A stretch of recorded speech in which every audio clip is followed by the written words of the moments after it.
Sim, sim. Bom dia a todos, bem-vindos a mais esta sessão de aquecimento para o Ciência 2020. Duas boas-vindas a todos os que nos escutam aqui no auditório do Pavilhão do Conhecimento Ciência Viva, em Lisboa, e a todos os que nos escutam também através da internet. Todos nós agora nos tornamos especialistas nisso, embora às vezes haja algumas pequenas problemas. Queria-vos desejar uma boa sessão e passo de imediato a palavra à professora Helena Canhão, co-comissária do Ciência 2020. Bom dia a todos. É com muito prazer que estamos aqui no terceiro warm-up e eu passo desde já a palavra ao professor Eduardo Maldonado antes de apresentar os oradores que temos aqui na sala.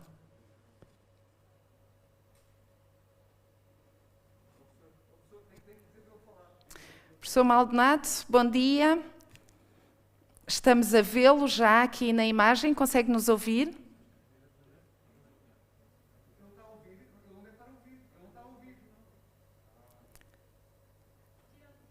Professor Maldonado, pode fazer a sua apresentação, se faz favor?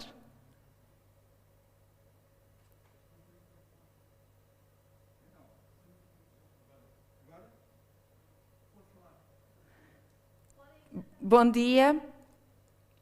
Professor Maldonado, bom dia. Não estamos a ouvi-lo bem? Pois não, porque eu estava comigo. Está bem. Bom dia.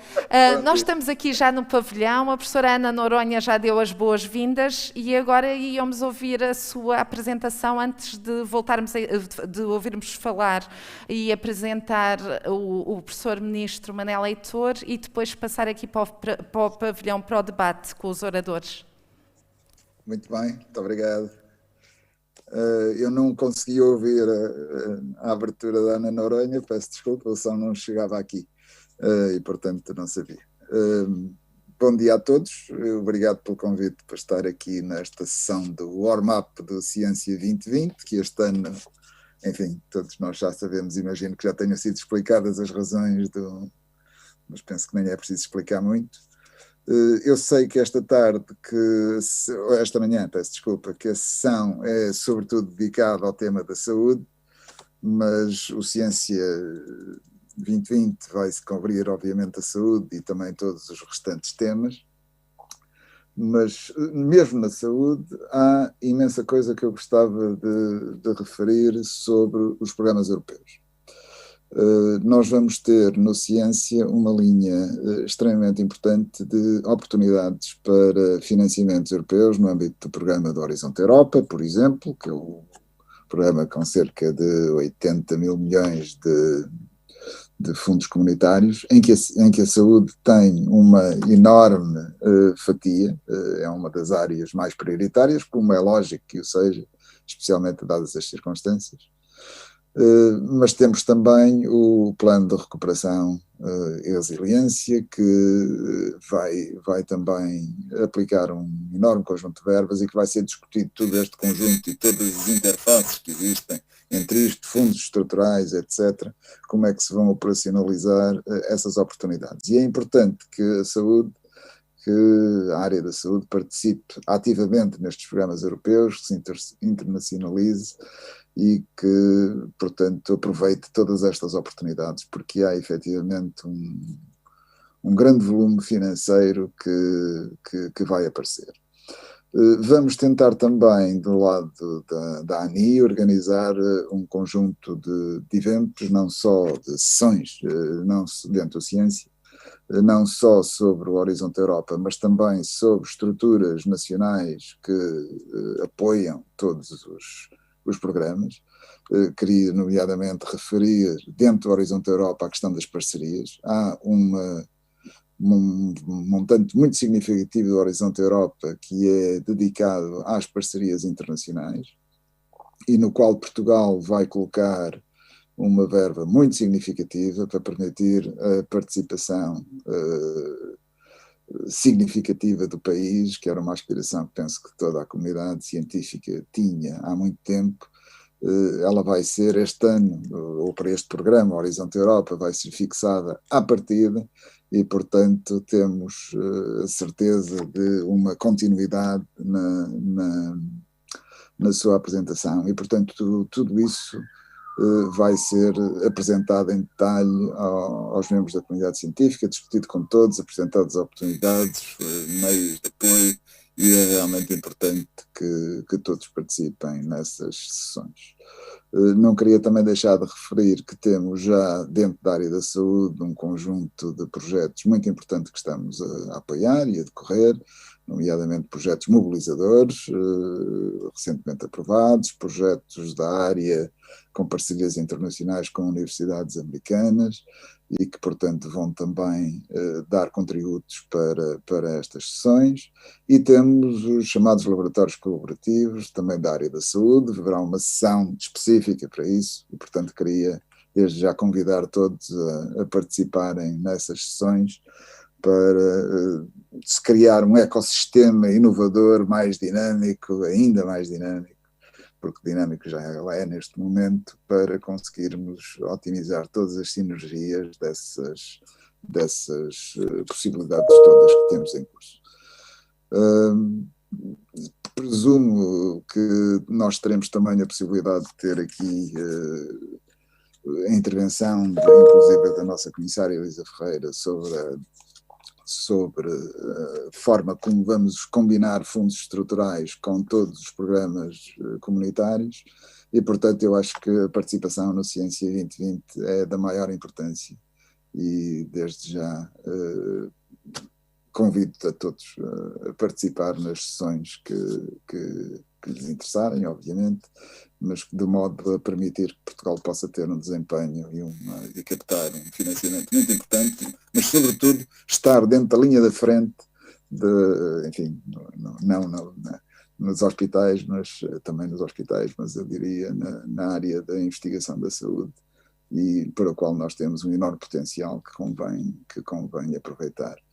E era esta basicamente a mensagem. Eu espero que o Ciência 2020, tendo todas as limitações que temos, venha ainda a ser um evento muito significativo, de modo a que se possa melhorar e esperemos que para o ano tenhamos melhores condições para um contacto mais físico e mais pessoal, que é sempre mais interessante. Mas, de qualquer maneira, lembrem-se sempre que depois de qualquer das apresentações há sempre a possibilidade de contactos e nós, na ANI, estaremos sempre ao dispor e também através do PERIN, através do Ministério, que certamente se o Ministro a seguir não deixará de referir, estaremos sempre ao dispor para todo o apoio, para toda a ajuda que for necessária para a participação nos programas europeus e nacionais para o setor. Bom dia a todos, espero que a sessão seja de interesse. Bom dia. Muito obrigada pelas suas palavras e vamos passar desde já ao Ministro Manuel Heitor, que também irá fazer a apresentação por online. Muito obrigado, Helena. Bom dia a todos e desde já aos oradores que aceitaram participar nesta sessão do Warm-Up. E como sempre, aos comissários, à Helena Canhão e ao Pedro Oliveira, que de uma forma tão pronta se mobilizaram para garantir este desafio, que é organizar um grande encontro científico no contexto de pandemia, que a todos nos deve responsabilizar, certamente com o apoio, como sempre, da equipa da Ciência Viva e da Ana Noronha em particular, e da Fundação para a Ciência e Tecnologia, quer da Helena Pereira, do Zé Paulo Esperança e da Rita Silva. Desde já, um anúncio claro. O dia 2 de novembro será um dia de luto nacional por todos aqueles, também alguns cientistas, que perderam a vida no âmbito do Covid e, por isso, anulamos esse dia no Ciência 2020 e o encontro será concentrado apenas em 2 dias, 3 e 4 de novembro, 3 e 4 de novembro, e, como sabem, só pode ser realizado em total condições de responsabilidade, diria, Covid-free, que obviamente a atual situação nos deve exigir. Mas haverá ciência viva e iremos fazer apenas uma única continuidade de sessões presenciais, sempre no grande auditório 1 da FIL na Junqueira, que tem condições suficientes e adequadas para garantirmos condições de segurança face à situação que todos presenciamos. Naturalmente que todas as sessões nesse auditório serão divulgadas em stream e têm também a possibilidade de interação. Por outro lado, todas as outras sessões temáticas serão feitas na forma de webinars. E desde já, um reconhecimento a todos aqueles que tinham planeado participar em sessões paralelas e que terão de ser canceladas, mas obviamente é dada, como não podia deixar de ser, e na sequência de todas as outras realizações do Ciência, todas as suas apresentações, os textos que tiverem, serão divulgados através do sítio da internet do Encontro Ciência 2020, mas como podem supor, não há condições para garantir em todas as pequenas salas da FIL as 10 sessões paralelas que tínhamos. E por isso decidimos apenas fazer presencialmente as sessões no Auditório 1, num programa revisto que será hoje divulgado, com sessões plenárias logo às 9h30 da manhã, no dia 13 e no dia 4, e depois à tarde, com 2 sessões plenárias em cada tarde e depois sessões especiais ao princípio, ao final da manhã. Mas, portanto, todas as sessões presenciais serão apenas no Auditório 1 da FIL, no dia 13 e 4 de novembro. Haverá depois uma série de webinars sobre sessões temáticas. As sessões paralelas decorrerão apenas via a disponibilização no sítio da internet do Ciência 2020 dos conteúdos que todos aqueles já tenham preparado. Certamente que foi uma alteração de 1 hora, como a situação em que todos vivemos nos exige. E mais uma vez, todas as informações serão divulgadas ainda hoje no sítio da internet do Ciência 2020, e aqui faço um apelo: participem, participem, participem. A ciência não para, a ciência não pode parar, os cientistas têm que ter uma voz ativa mais do que nunca. E é sobre este contexto que eu gostaria hoje de fazer um alerta ainda mais especial daquele que tenho feito nos últimos dias. O Ciência 2020 aparece numa altura particularmente crítica em Portugal, na Europa e no mundo. Sabemos bem que os processos sucessivos de desinformação da opinião pública são normais nestas épocas de crise e, por isso, é importante dar um sinal claro daquilo que é a capacidade e o que sabe do conhecimento científico, mas também mostrar os limites da ciência e mostrar, sobretudo, como José Almada Negreiros há mais de 80 anos nos alertou, que a ciência requer um tempo de que cada um não dispõe. E por isso têm que ser os cientistas a dizer o que sabemos, o que não sabemos e o tempo que precisamos para saber mais. Esta informação e o debate com os cientistas sempre foi importante, sempre foi uma realidade, mas agora assume a nível do mundo uma nova forma e um diálogo que é inédito nas nossas sociedades.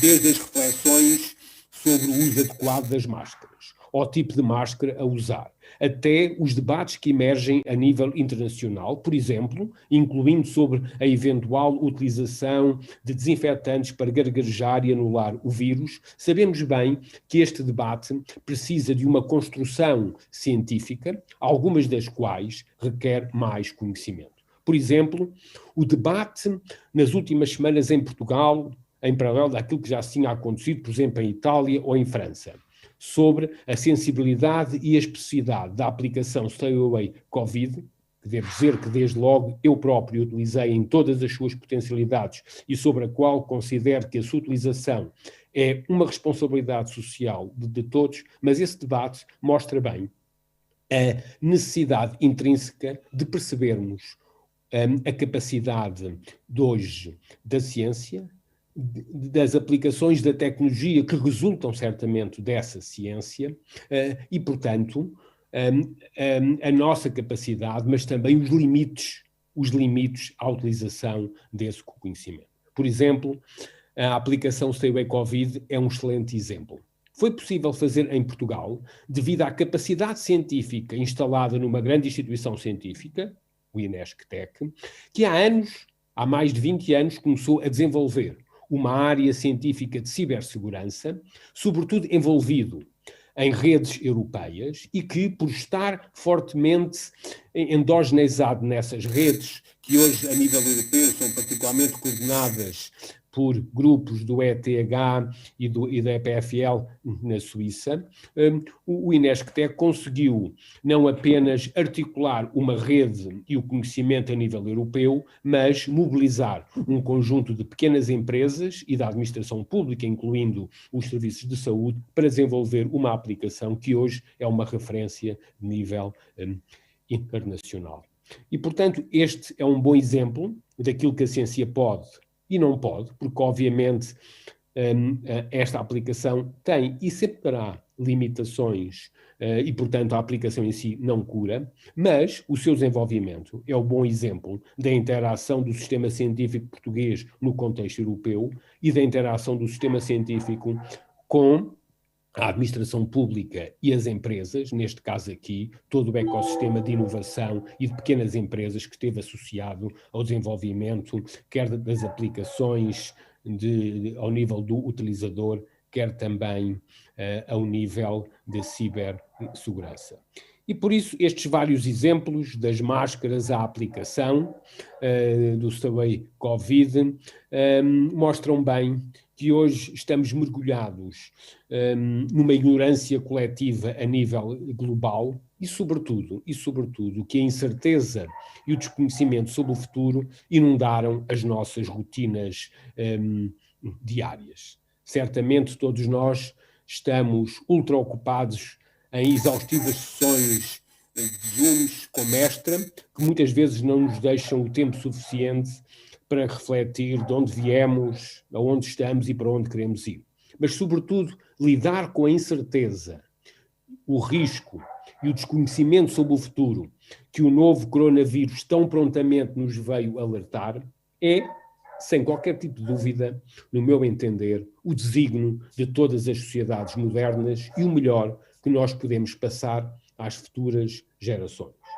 Exige mais conhecimento, exige aprender mais, com mais solidariedade e debate intergeracional, compreendendo certamente o respeito pelo próximo, independente do género, da idade, da etnia ou das orientações sexuais. E esta sessão hoje é particularmente importante e agradeço mais uma vez à forma como a Helena Canhão também organizou com peritos nas mais variadas áreas do sistema de saúde, da investigação à sua aplicação e concretização, porque aprofundar esta problemática no contexto científico é cada vez mais relevante, pois sabemos que este coronavírus passou de animais para humanos e, embora este processo esteja longo de estar conhecido, sabemos que as doenças zoonóticas ou as zoonoses têm vindo a aumentar devido à pressão que as nossas sociedades e o seu desenvolvimento económico exerce na natureza. Por outras palavras, diria que há uma clara manifestação da falta de equilíbrio da influência dos seres humanos na Terra, que sabemos bem, que se expressa também através das alterações climáticas.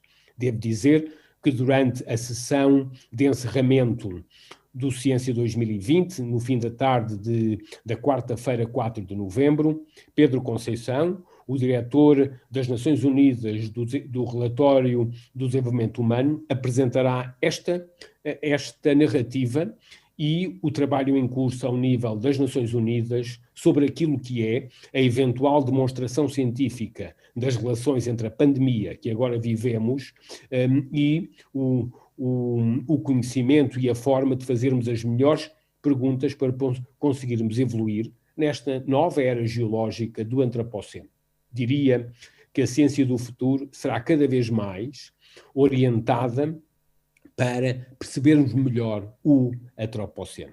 E esta é algo particularmente complexo, são questões novas, ou são questões cada vez mais novas que a ciência tem que abordar e que só poderão ser feitas com um debate transdisciplinar. Por exemplo, vou-vos dar um exemplo.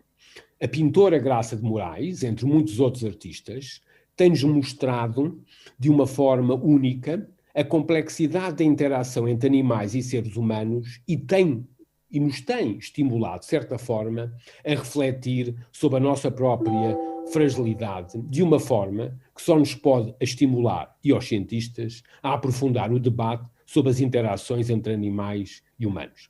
Muitos devem ter visto as obras recentes da Graça Moraes sobre metamorfoses da humanidade e o trabalho, por exemplo, em curso no Laboratório de Artes de Montanha da Graça Moraes, que foi instalado no Politécnico de Bragança, é um esforço orientado para evoluirmos nesse sentido, com mais conhecimento e humanismo, estimulando novas perguntas para a ciência responder. E sabemos que não chega. Esta é uma mobilização coletiva, porque para conseguirmos fazer perguntas mais difíceis e melhor percebermos os riscos que corremos e, sobretudo, evoluirmos no antropoceno, precisamos, como nos diria a cientista Maria de Sousa, de apelar à ciência e ao conhecimento confiável que resulta da acumulação e aplicação do saber rigoroso. Recordo sempre com muito privilégio as conversas que tive ainda em março com Maria de Sousa, quando ela nos dizia que o vírus não é um inimigo, nem a pandemia é uma guerra, que o vírus é sobretudo uma pequena partícula que precisa de entrar nas células para se manter e se propagar, e que, portanto, o inimigo é eventualmente a pessoa que se mantém insuficientemente próxima de outra para dar a oportunidade ao vírus saltar de uma célula para a outra.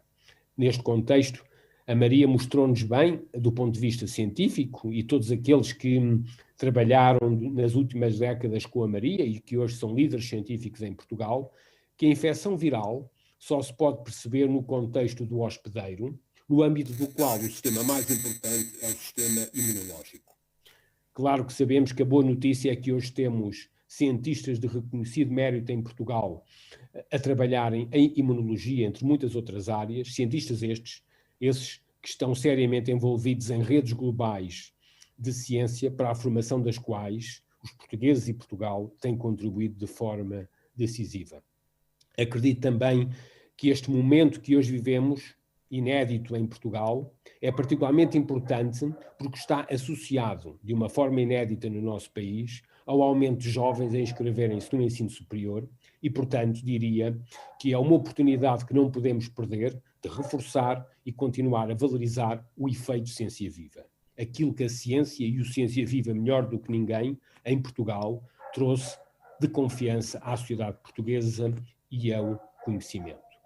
É por isso que este encontro é tão importante e é por isso que a Helena Canhão e o Pedro Oliveira se mobilizaram de uma forma que todos reconhecemos para trazer a nós, a este debate, grandes figuras, incluindo 2 prémios Nobel, que abordarão estas questões entre muitas outras. Devo dizer que na sessão de abertura, na terça-feira, 3 de novembro, teremos o Prémio Nobel de Química de 2004, o israelita Aaron Ciechanover, que abordará efetivamente os aspectos bioéticos associados à pandemia e que depois, nessa tarde, às 6 da tarde, teremos o Prémio Nobel da Medicina de 1993, Richard Roberts, que trabalha nos New England Biolabs e que abordará mais uma vez a questão dos organismos geneticamente modificados no contexto que emerge do antropoceno e da evolução do antropoceno. Mas teremos outras grandes figuras que nos vêm ajudar a debater a ciência. Certamente uma série de investigadores portugueses, por exemplo, na tarde do dia 3, teremos a Paula Santana da Universidade de Coimbra, o Pedro Ferreira da Universidade de Carnegie Mellon, que irá abordar a digitalização da educação, mas também Ricardo Paz Mamed do ISCTE e Rui Oliveira do INESCTEC, o diretor da aplicação Stay Covid e atualmente dirigente também do Centro de Computação Avançada instalado pela FCT no Minho. Ao final dessa tarde, do dia 3, teremos a Inês Azevedo, uma cientista portuguesa hoje na Universidade de Stanford, e a Alexandra Monteiro, da Universidade de Aveiro. E na quarta-feira, dia 4 de novembro, logo pela manhã, teremos a Alexandra Cunha, do Joint Nature Conservation Committee do Reino Unido, o Miguel Belo, diretor do Centro Internacional de Investigação do Atlântico, o Air Center, Tiago Rebelo do Ceia, que desenvolveu, ou que coordenou a equipa que desenvolveu o ventilador Athena, e o reitor da Universidade de Aga Khan, Firoz Gazul, que nos vai, sobretudo, falar sobre o impacto da pandemia em África e das questões da desigualdade neste mundo, onde, obviamente, a riqueza e a pobreza continuam a coexistir de uma forma que só mais conhecimento poderá facilitar novos padrões de coesão. Mas nessa tarde, do dia 4, teremos ainda às 4 da tarde Bob Langer, aquele que coordena o maior laboratório de biotecnologia do mundo, como sabem, fundador de várias microempresas, resultantes sobretudo de estudantes e de investigadores do MIT, e que hoje uma dessas empresas tem, porventura, o processo mais avançado no desenvolvimento de uma vacina para o Covid. Como sabem, Bob Langer é hoje, porventura, um dos cientistas mais citados no mundo e um dos empreendedores de maior sucesso em termos da valorização económica do conhecimento e que será envolvido numa sessão com outro grande especialista do MIT, Eric von Nippel, que a todos nos mostrou ao longo dos últimos 30 anos como é que a ciência pode e deve ser complementada pela inovação motivada pelos utilizadores. Eric von Nippel, com quem Pedro Oliveira trabalhou no MIT, foi o grande impulsionador da iniciativa que o Pedro e a Helena desenvolveram de uma forma tão expedita e tão nobre, o Patient Innovation, que será o centro deste encontro Ciência 2020. Ainda nessa sessão, teremos a Susana Sargento, da Universidade de Aveiro, que há uns anos atrás foi nomeada pela Comissão Europeia como a engenheira mais inovadora da Europa. E depois, na sessão final, ao fim da tarde do dia 4 de novembro, teremos a Elvira Fortunato a falar-nos sobre o futuro dos nanomateriais e, sobretudo, a sua aplicação, quer ao nível dos biosensores, quer cada vez mais em novas aplicações, incluindo a eletrónica de papel. E, por fim, como já disse, Pedro Conceição, diretor do Programa das Nações Unidas para o Desenvolvimento, o PNUD, e, atualmente, o diretor do Relatório do Desenvolvimento Humano, que nos vem falar sobre o impacto da pandemia no mundo e, sobretudo, a necessidade de melhor percebermos a evolução das zoonoses e, por isso, como podemos evoluir nesta nova era geológica do Antropoceno.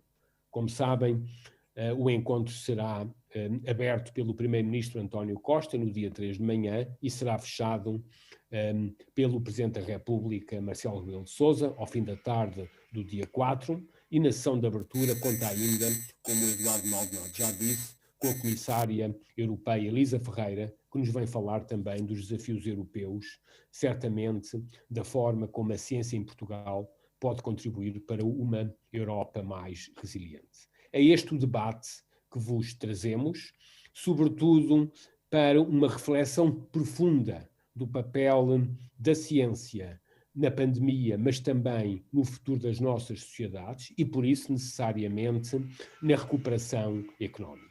Foi assim que centrámos este encontro, como a ciência pode recuperar Portugal, certamente no contexto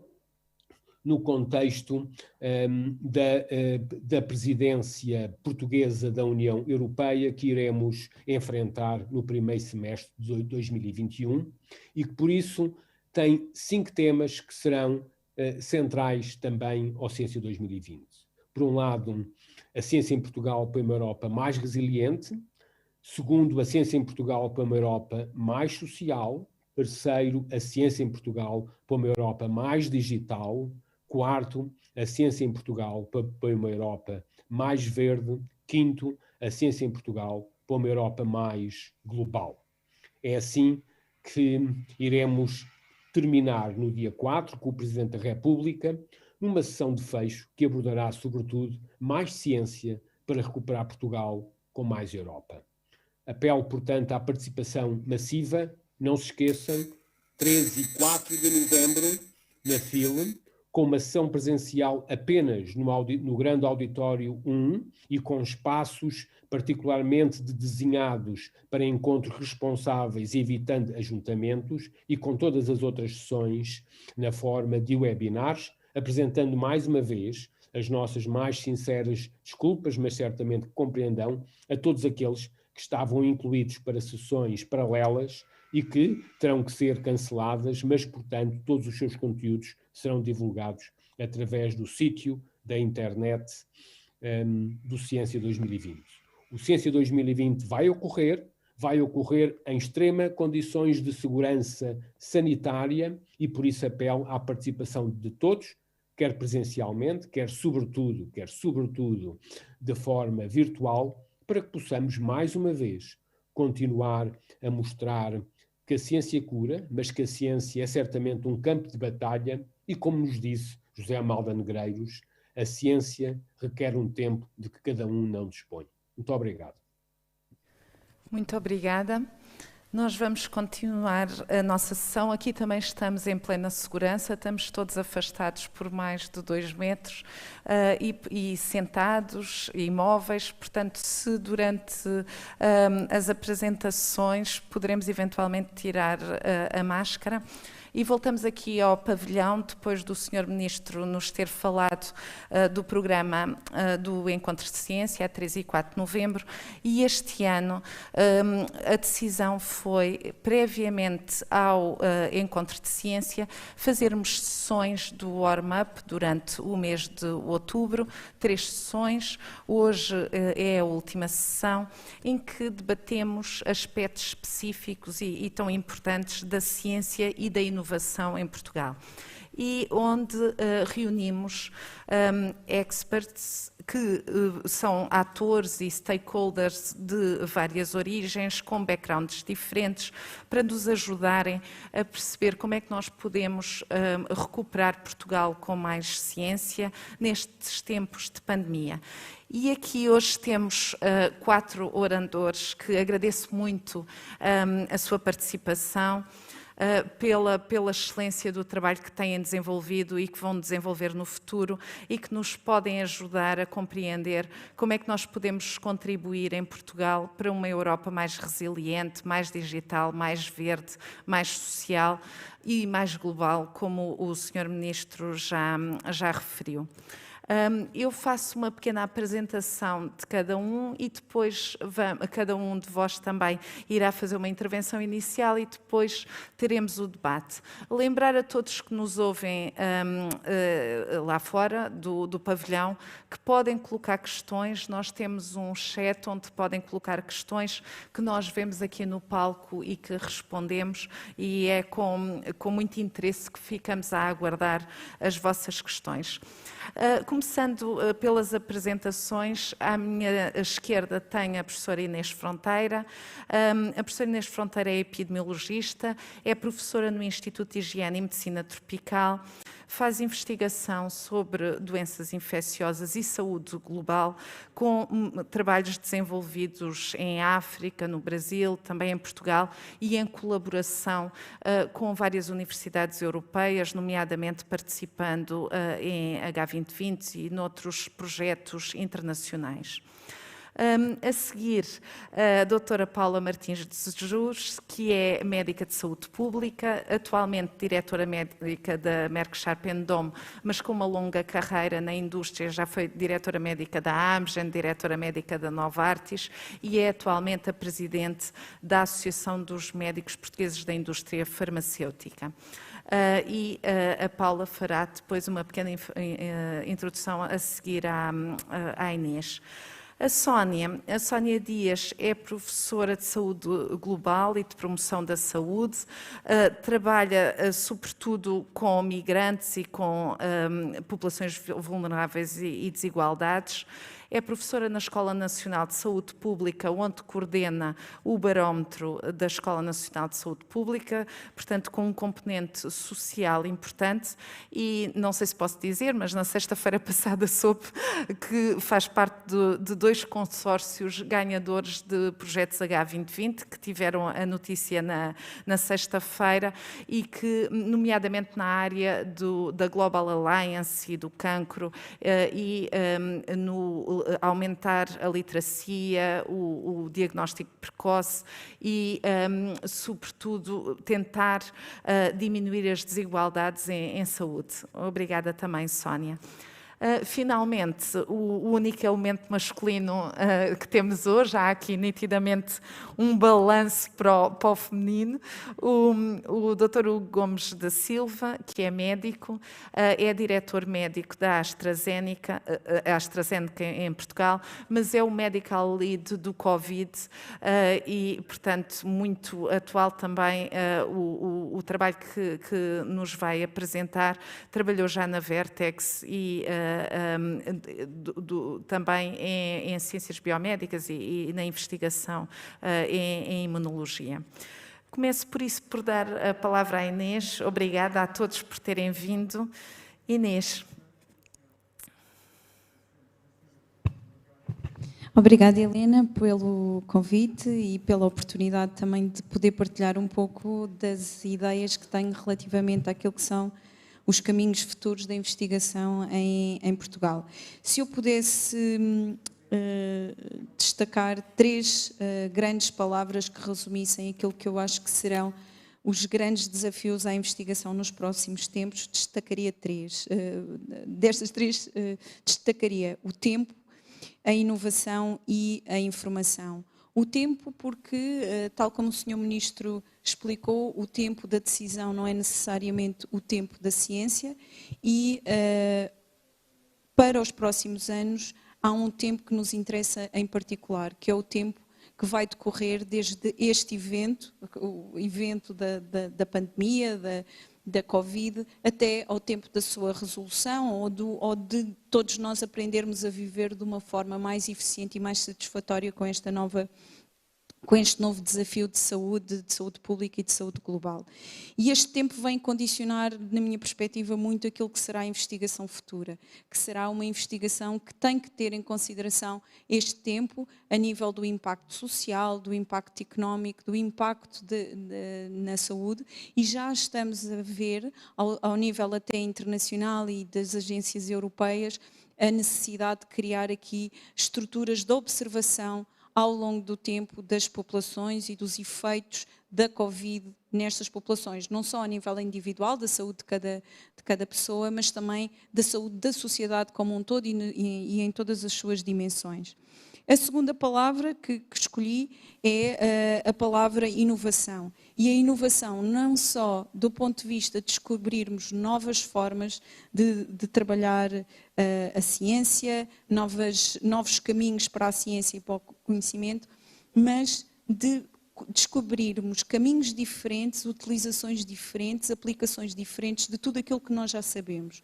E isso também eu acho que foi alguma coisa que veio ser muito enfatizado por esta pandemia, e um dos exemplos é os estudos que se vieram a desenvolver à volta das vacinas já existentes e da sua aplicação no controlo desta pandemia e que estão a ocorrer um pouco por todo o mundo. A terceira palavra é uma palavra fundamental, que é a palavra informação. E se houve algo que realçou, que se exacerbou com esta pandemia, foi a quantidade de informação que nós temos. E o Sr. Ministro também focou muito esta questão da informação, mas qual a qualidade desta informação? Então, eu penso que um dos desafios grandes em termos de ciência da próxima década, eu diria, não é só produzir informação, é criar centros de inteligência, ou seja, grupos de cientistas que se debrucem sobre a informação que vai sendo construída e que nos ajuda, enquanto sociedade, a ter uma informação concisa, precisa e que nos, de facto, ajude à implementação de medidas efetivas e que nos ajude a perceber exatamente aquilo que sabemos, aquilo que não sabemos e aquilo que necessitamos de saber. Por último, não é uma palavra, mas eu acho que é transversal a todas estas 3 questões que eu abordei, que é a questão da necessidade das parcerias. Cada vez mais nós não conseguimos trabalhar a ciência sem ser em parceria e numas parcerias diversificadas, portanto não só parcerias norte-norte, mas também um ênfase muito grande nas parcerias norte-sul, este-oeste, portanto de todos os quadrantes do mundo, não é? Todos os contextos do mundo. E, portanto, eram estas as questões que queria deixar aqui no ar. Muito obrigada. Obrigada, Inês. Olá, muito bom dia a todos. Começava por agradecer o amável convite à professora Helena Canhão para estar aqui presente. É uma honra, de facto é uma honra estar aqui presente. Sobretudo, dar os parabéns pela agenda que foi partilhada pelo Sr. Ministro da próxima semana, do evento da próxima semana, que me parece realmente ser de exceção, tal como estas sessões do ORMAP. Muitos parabéns e muito obrigada pelo convite e pela honra que me faz estar aqui presente. Face à pandemia que estamos a viver, eu iria começar por dizer que não sei se todos nós temos a consciência que a vacinação é, sem dúvida, a maior história de sucesso em termos de saúde pública nos últimos 2 séculos.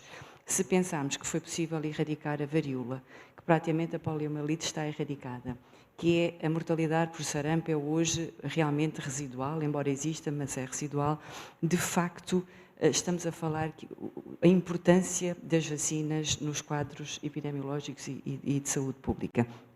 Chamar aqui a atenção para o facto de, em Portugal, a implementação do nosso Programa Nacional de Vacinação tem sido de excelência. Nós somos seguramente um dos países da Europa e do mundo com maiores taxas de sucesso vacinal, sobretudo em crianças, mais até em crianças do que em adultos, mas de facto isso deve-se à nossa correta e excepcional implementação do Programa Nacional de Vacinação.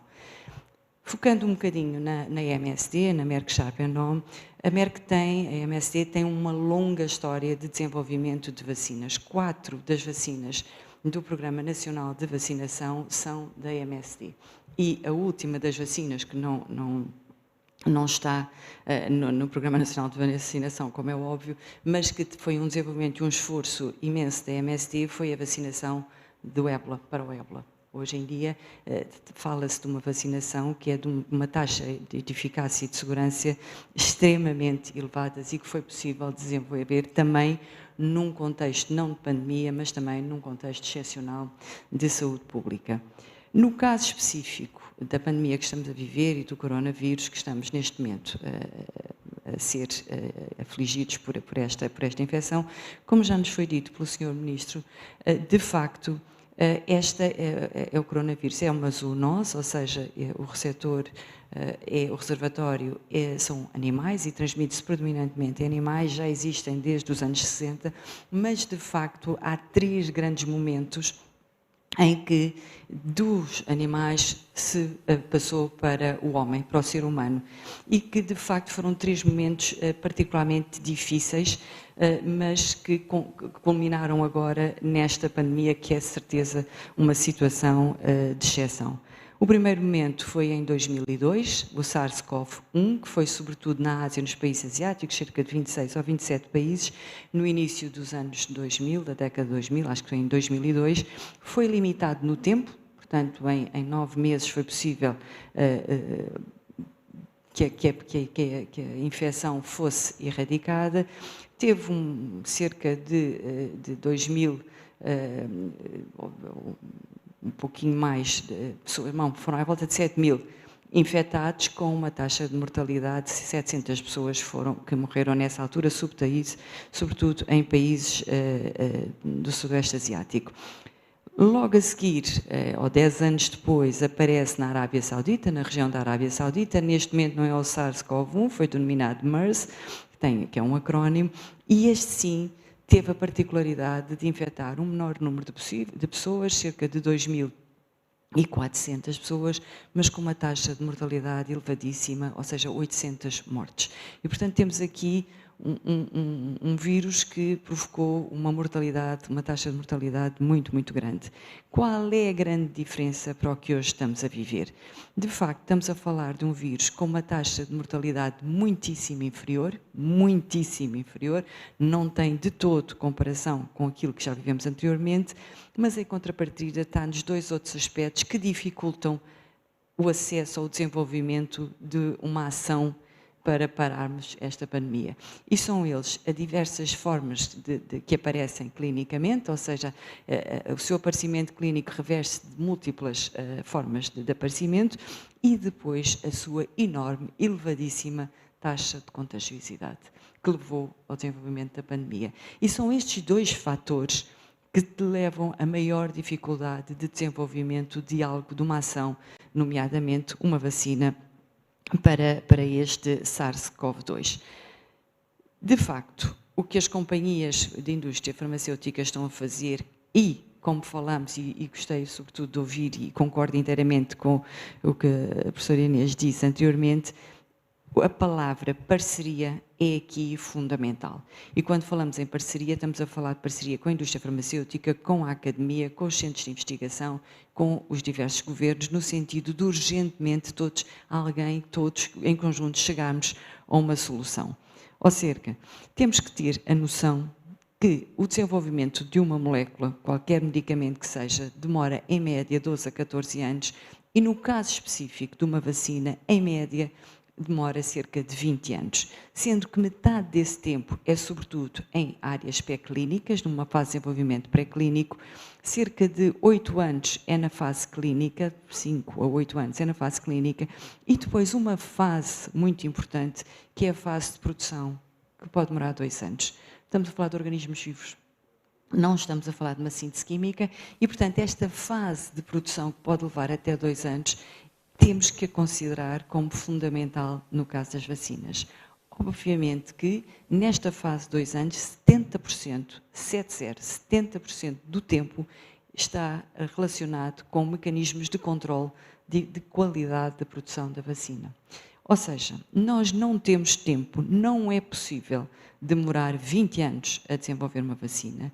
Até hoje, a vacina mais rápida que foi desenvolvida foi também na MSD, foi 3 anos e meio. O ébola demorou 4 anos e meio a ser desenvolvido, e nós não podemos esperar nem 3 anos e meio, nem 4 anos e meio. Mas há formas, e deve-se sobretudo a este imenso foco da indústria farmacêutica e destas parcerias com a academia, há formas de desenvolver a vacina num tempo muitíssimo mais rápido, e os passos que têm sido dados têm sido excepcionais. Eu não vou entrar neste assunto. Este assunto vai ser abordado com muita propriedade pelo Sr. Hugo Gomes da Silva, e, portanto, vou deixar nas mãos dele, mas, de facto, há um caminho feito que é importante termos conhecimento e que vai levar a que estes passos, mantendo a qualidade, a eficácia e a segurança, sejam respeitados, mas que é possível encurtar e tem sido encurtado. Um último aspecto que me parece importante é que, durante esta fase de desenvolvimento, será fundamental os governos estarem preparados.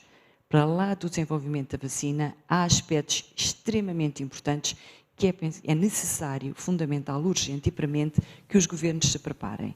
E estamos a falar da distribuição, do armazenamento, da criação de mecanismos, e quando falamos em distribuição falamos da cadeia de frio, por exemplo, se for o caso, esta vacina que tudo parece indicar, mas temos que falar quais são os grupos que vão ser vacinados, quais são os grupos prioritários, como é que vamos fazer essa estratificação de grupos, como é que se vai fazer o registro se tiverem que ser, por exemplo, 2 doses.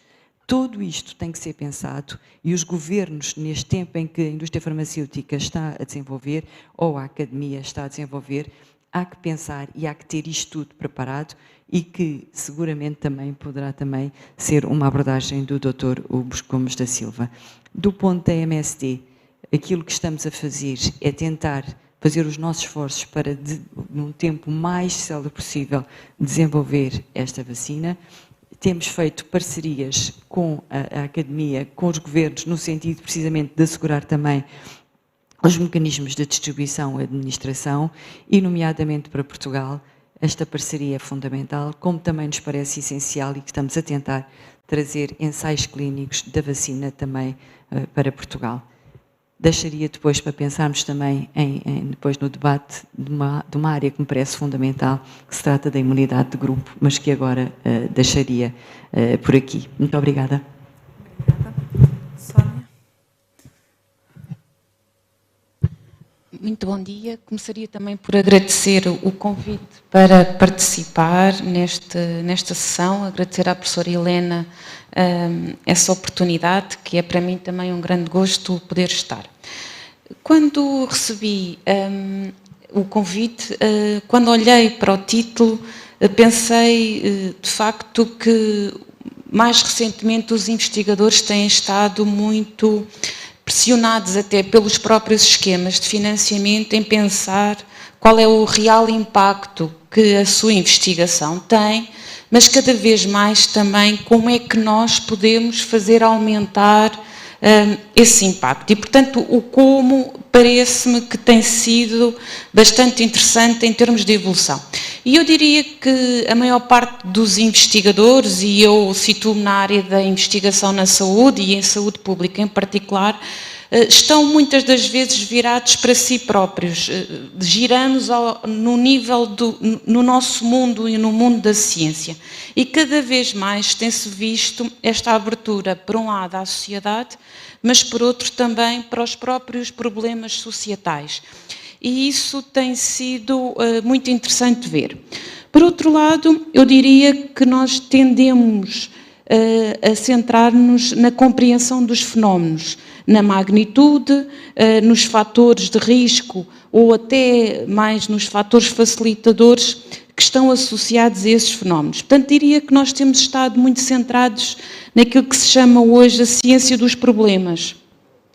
E acho que tem havido uma mudança que eu penso que é interessante, que é mudar para a ciência das soluções. E, para além disso, não só encontrar quais são as melhores soluções para estes problemas societais que vivemos, mas mais também como aperfeiçoar essa prática e essas soluções. E, portanto, cada vez mais interessa-nos o que é que funciona, mas também como funciona, por que funciona e funciona para quem e para quem não funciona. E aqui temos variadíssimos desafios que eu vou ligar mais proximamente àquilo que é o meu trabalho na investigação. Para produzirmos este conhecimento, claramente começa hoje a ser muito visível que nós precisamos de uma aproximação às necessidades reais, aos contextos onde as pessoas se vivem e às especificidades onde, na verdade, se criam e se mantêm a saúde e a doença.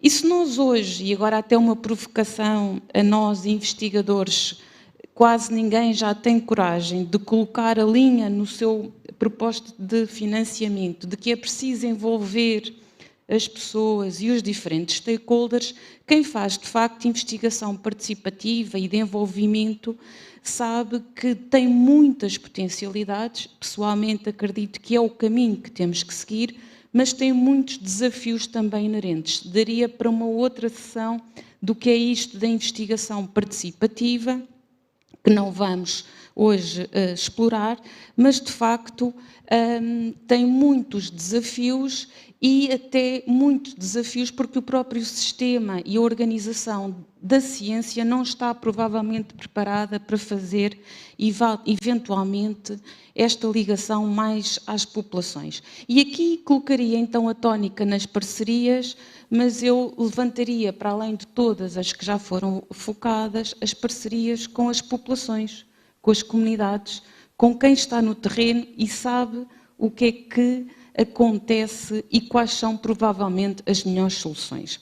Aqui direi que até muitas das vezes o que temos hoje são soluções tecnológicas que muitas das vezes conceptualmente fazem todo o sentido, só precisamos é de adaptar à vida das pessoas e às suas necessidades e, portanto, é preciso também fazer um acompanhamento da aceitabilidade, viabilidade, aquilo que em inglês tendemos a chamar o feasibility das intervenções, que claramente não conseguimos fazer sem esta parceria com as comunidades. E aqui dava um exemplo de um projeto que nós temos neste momento a correr, até fugindo um pouco da Covid, mas claramente percebem que a Covid é um excelente exemplo para tudo o que eu estou aqui a mencionar, mas neste projeto, que é um projeto também financiado pelo Horizonte 2020, o Elevate, que é um projeto que tende a desenvolver uma nova estratégia e um dispositivo portátil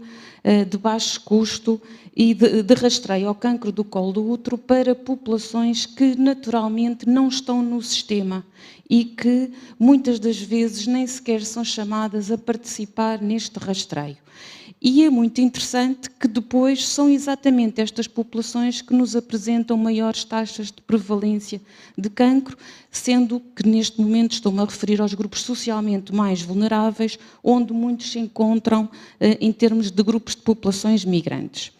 Estamos a envolver todos os intervenientes, é um projeto muito interessante porque ele parte de uma ligação da saúde pública entre o laboratório e os clínicos para recolher amostras que vão informar depois os parceiros mais tecnológicos que estão a desenvolver este dispositivo. As equipas de saúde pública estão a tentar entender, do ponto de vista das populações e dos profissionais que lidam com estas populações, quais são, de facto, as reais barreiras a este diagnóstico e a tentar perceber qual é que é a estratégia que funciona melhor. No final, queremos este tal dispositivo que vai funcionar bem em comunidades migrantes, por exemplo, em Portugal e na Bélgica, que são dois dos países que participam, mas também queremos que funcione muito bem, por exemplo, no Brasil, que é outro parceiro, e com populações que estão muito afastados, ou no Equador, em zonas verdadeiramente remotas, onde as pessoas não têm qualquer acesso aos serviços de saúde. E, portanto, aqui também percebemos a importância da saúde global, por um lado, a multidisciplinaridade e a transdisciplinaridade, que não é fácil, mas percebemos claramente também a importância da saúde global.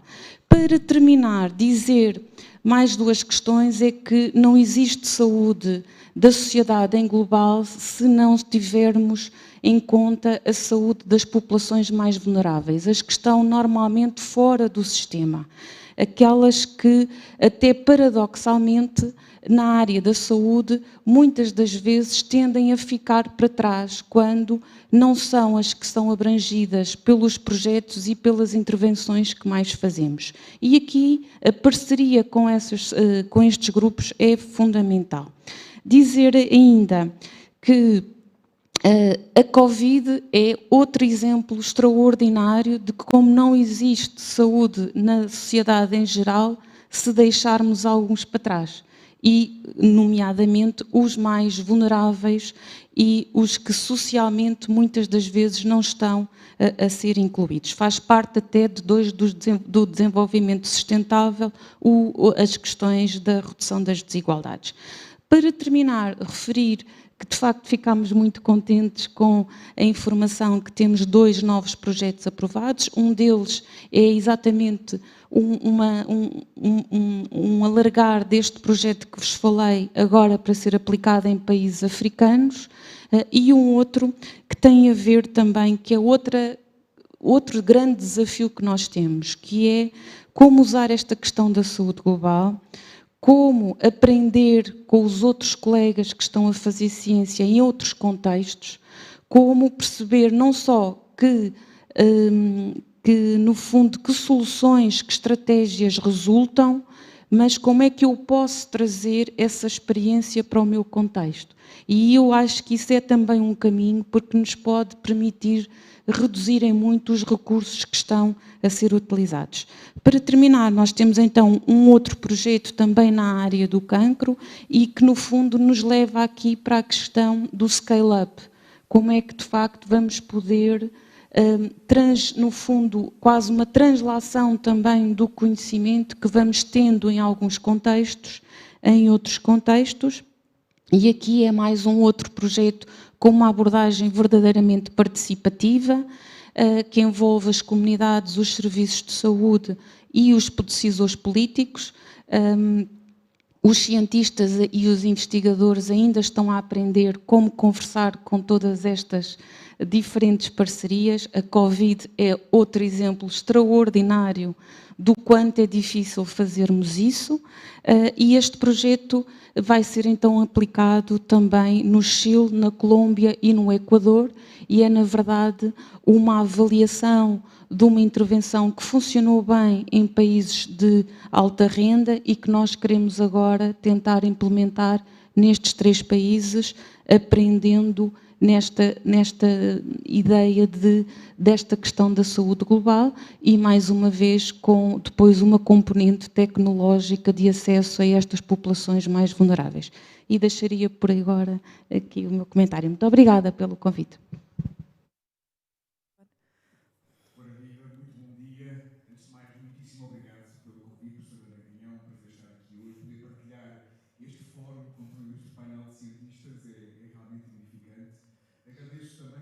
Pelo excelente agenda que foi apresentada pelo professor Manuel Leitor, realmente é fora de série e vai de certeza atrair várias pessoas ao fórum. Queria partilhar convosco alguns pensamentos. Quando a professora Helena Canhão me lançou o repto de estar aqui hoje presente, refleti um pouco como é que eu, estando a coordenar a nível global o desenvolvimento da vacina contra a Covid, juntamente em parceria com a Universidade de Oxford, que valor é que eu poderia trazer a este fórum. Portanto, eu tentei dividir essencialmente esta primeira abertura em 2 partes. Primeira parte, resposta, investigação global à Covid. Segunda parte, e Portugal? Onde é que está na resposta à Covid? Portanto, vou começar pela primeira parte. Falar um bocadinho sobre a investigação global. Quando se inicialmente começou a ver os primeiros casos de Covid no final de 2019, que depois acabou por ser identificado como SARS-CoV-2 já em janeiro de 2020, e depois mais tarde a pandemia declarada pela Organização Mundial de Saúde, juntou-se um grupo de cientistas a nível mundial, cerca de 300 pessoas, e começámos a deliberar quais eram as grandes áreas de investigação que queríamos focar-nos. Primeira grande área, plataformas. Garantir que temos todos os recursos necessários, nomeadamente para a sequenciação genética do vírus, que é fundamental para começar a pensar no desenvolvimento, por exemplo, de vacinas. Ponto 2, modelos animais. Garantir que temos modelos que estão perfeitamente estabelecidos para determinar, até nos estudos pré-humanos, como é que conseguiríamos responder de uma forma efetiva e segura a esta pandemia. Ponto 3.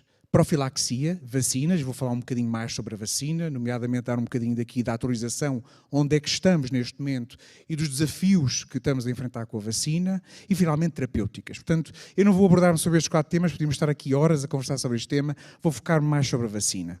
A vacina que nós estamos a desenvolver, a AstraZeneca, em parceria com Oxford, é uma vacina que usa essencialmente uma plataforma adenoviral, símia, não humana, portanto é o Chimpanzee Adenoviral Vector Oxford Vaccine 1.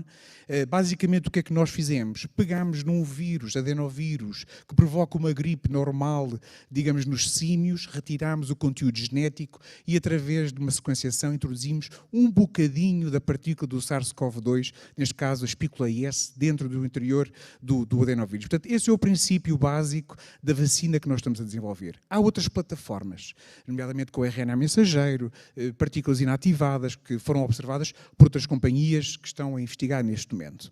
E, imediatamente nós começamos a pensar como é que aceleramos o desenvolvimento desta vacina. Tal como já foi dito previamente pela doutora Paula Jesus, foi exatamente a vacina, por exemplo, da zona da varicela zoster demorou 28 anos. Para o HPV, 15 anos a ser desenvolvida. E agora o repto é, precisamos de uma vacina em 18 meses. Como é que conseguimos fazer isso? Bom, primeiro, apostar numa plataforma que realmente seja vencedora ou que tenha maiores probabilidades, já tenha demonstrado algumas capacidades. Plataformas como, por exemplo, o RNA mensageiro, adenovírus, por exemplo, é também uma das plataformas que nós queremos investir. Acelerar o desenvolvimento e investigação sem sacrificar a segurança, nem sacrificar a eficácia, nem sacrificar a qualidade dos ensaios clínicos, porque isso para nós é sagrado, é fundamental demonstrar, até num processo de auditoria, de que todos os ensaios clínicos foram conduzidos de acordo com aquilo que é as normas de boas práticas clínicas e, portanto, teremos toda essa responsabilidade. Mas também há outras formas. Nós, durante a pandemia, temos uma série de calendários de aceleração que permitem desenvolver a vacina de uma forma mais rápida. Portanto, é fundamental, principalmente até para combater aquilo que se fala hoje muito, que é a hesitação na vacinação, que existe muito, como combater essa hesitação de vacinação, e isso é um tema que já irei abordar mais posteriormente, porque será importante tentarmos fazer essa abordagem. O que é certo, temos a vacina, já em fase 3, a expectativa e o acordo que fizemos, nomeadamente com a Comissão Europeia, era que a vacina estaria disponível até ao final do ano, num contexto de emergência, e aprovação, que provavelmente será uma aprovação condicional. O que é que isto quer dizer? Que após ter sido feita a avaliação benefício-risco da vacina, será feita, obviamente, um compromisso por parte da titular da autorização de entrada no mercado, neste caso a AstraZeneca, de que continuará a fazer uma avaliação, nomeadamente da vacina e do impacto que tem na população mundial. Muito bem, isto em termos globais, em termos gerais. Então, e Portugal? E Portugal onde é que está neste momento? Eu diria, e talvez falaria em 2 grandes capítulos. Primeiro, vamos falar um bocadinho nesta altura da pandemia, da Covid. Investigação, há um apetite muito grande neste momento, nomeadamente daquilo que se falou já, das parcerias, nomeadamente parcerias entre entidades públicas e entidades privadas, para fomentar áreas que para nós ainda são desconhecidas. Precisamos de saber mais. Por exemplo, qual é que é o efeito da vacina em populações de risco? Doentes com hipertensão, doentes diabéticos, idosos, enfim. Precisamos de saber mais sobre a vacina, terapêuticas, Covid em geral, e, portanto, há esse apetite para essa investigação. Portanto, desde a parte académica, translacional, clínica, há um apetite da indústria, privados, públicos, para conseguir encontrar esse caminho, e isso é o que me levou, de resto, a regressar a Portugal, é de fomentar essa investigação. Por outro lado, acho que é muito importante, como a doutora Paula Jesus também já referiu, preparar-nos para a vacina que há de chegar. Ora, quando a vacina chegar, a vacina vai ter que aterrar num mercado que está proposto e está disponível para fazer o armazenamento, a distribuição, a quem? Quem é que são as pessoas que vão receber a vacina? Qual é que é os grupos de risco? E aqui é que o Governo tem que determinar, obviamente, com a Direção-Geral de Saúde, com entidades científicas, quem é que serão as tais pessoas que nós teremos que vacinar para criar a tão desejada imunidade de grupo, que é fundamental para, no fundo, quebrar aqui a barreira de transmissão. Portanto, eu diria que esta era uma parte, para mim, era importante, mas não para só durante a Covid. Há uma parte pós-pandémica. Nós, em 2009, quando tivemos a infecção por H1N1, foi, no fundo, uma pandemia. Na altura, eu lembro-me que, após a pandemia, eu andei a falar com vários governos, ministros da saúde, por todo o mundo, a discutir sobre preparação para pandemias. Estávamos no início de uma grave recessão económica de 2008 e o que é certo é que não houve o investimento, eu diria, apropriado e ao nível que seria desejado, nomeadamente na investigação, para a preparação para pandemias. E de todos os agentes patogénicos com potencial para pandémico, eu diria que este SARS coronavírus tipo 2 poderia ter sido bastante pior, poderia ter sido bastante mais grave. E mais pandemias vão vir. Portanto, só para concluir, eu deixo aqui com a última parte, que era a segunda parte desta Portugal, já no rescaldo da pandemia, o que é que vamos fazer? Atenção, e isto é algo que nós vimos também em 2009, como nós sabemos, os vírus geram uma boa resposta imunitária e nós vemos, ainda hoje foi publicado, apresentado um estudo muito interessante sobre IgGs, IgMs, IgAs, portanto, imunologia, que falava o professor Manuel Leitor na resposta à SARS-CoV-2, e nós sabemos que aparece uma série de doenças autoimunitárias, algumas delas muito raras, na rescaldo já da pandemia. O Ricardo Jorge, em 1919, descreveu um artigo científico da época, descreveu um caso de encefalite letárgica, hoje em dia que nós conhecemos como narcolépsia. Portanto, o doente basicamente adormecia, com cataplexia neste caso, portanto, o doente perdia completamente todo o conhecimento caía e ficava perfeitamente amorfo. Portanto, há que pensar que a investigação não é só durante a pandemia, continua depois da pandemia. Portanto, sistemas que meçam efetividade e segurança da vacina pós-pandémico é um compromisso que deve ser de nós todos. Muito obrigado. Vamos continuar aqui com a ronda das discussões e eu penso que aqui neste painel temos uma combinação muito interessante entre investigadores, empresas, e a única forma de tornar Portugal mais resiliente é sem dúvida combinando os vários saberes e conseguindo conjugar o público, o privado e também a multidisciplinaridade que já foi aqui falada. Inês, não precisamos de seguir uma ordem, mas se calhar, Inês, falar um pouco desta interação entre a academia e as empresas, como é que tu vês que poderia ser melhorada ou quais são as necessidades que sentes como investigadora neste diálogo e depois também fazer o mesmo ao contrário. Como é que todos aqui veem que pode ser melhorada esta relação e que contributos é que podem ser feitos para que este diálogo aconteça?